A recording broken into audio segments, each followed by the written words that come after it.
Ogs, ito po walang halong plastikan. Deserve mo ang aming mainit talagang welcome. Ang pinakamainit. Palakpakan po natin ang nag-iisang Ogie Diaz!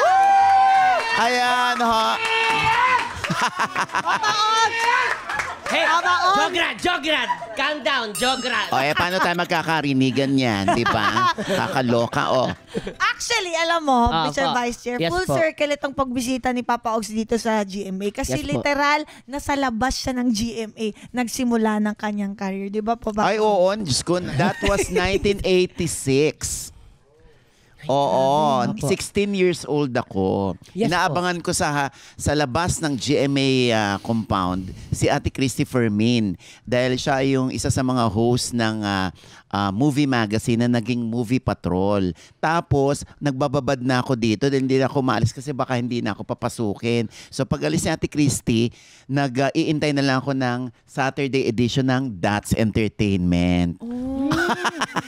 Pero hindi pa ako reporter noon. Alalay ako ni Ate Christy, taga-bit-bit ng blazer niya, ng tubig niya, ganyan, tsaka ng bag niya. Oh, so parang... Ang OA naman ng reaction.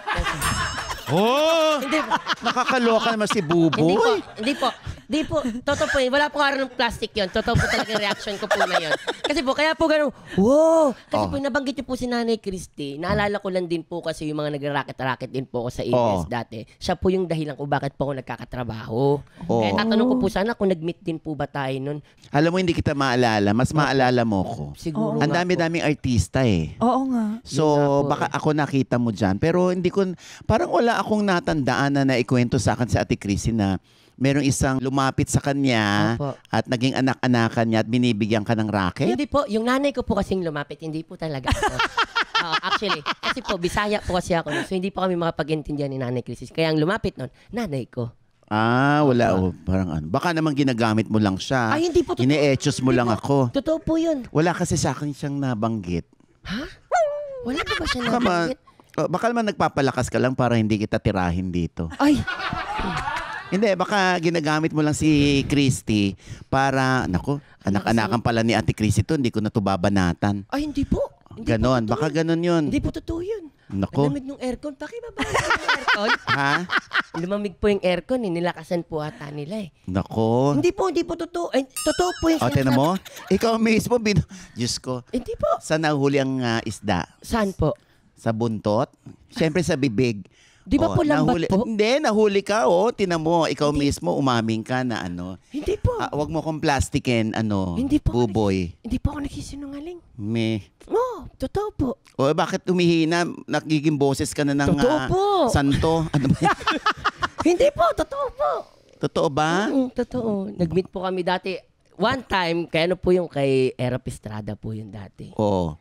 Tapos nabigyan po kami ng racket. Baka charotera ka lang, ha? Hindi po. Wala po sa looks ko po yung charotera. Nako. Patantahin. Wala sa looks? Wala sa looks o wala looks? Walang looks. Charot, hindi. Sandali, hindi ko na mapigilan. It's a prank! It's a prank.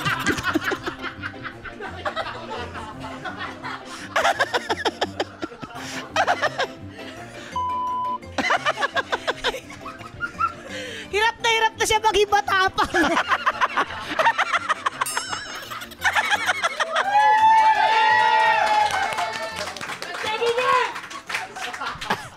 Tignan mo, pagod na yung mata niya. Alam mo yung parang first time kong mag-interview talaga dito sa Your Honor, parang nawawala ng oxygen, malamig, para akong pinadala sa outer space. Ano ka ba? Hindi po, nakakinabahan po. Andito OG mo, gaganyan sa'yo? Yes! Ikaw naman, Buboy. Siyempre, pinag-usapan namin yan ni Cha. Siya nagsuggest kagabi. Nagkita kami kahapon. I-prank natin si Buboy. Sabi ko. Tapos po, siya pa yung push na po. Sige, i-share mo yan. Tapos, ngayon walang backup. Anytime, anyone, anyhow. Halika manood at sumigaw.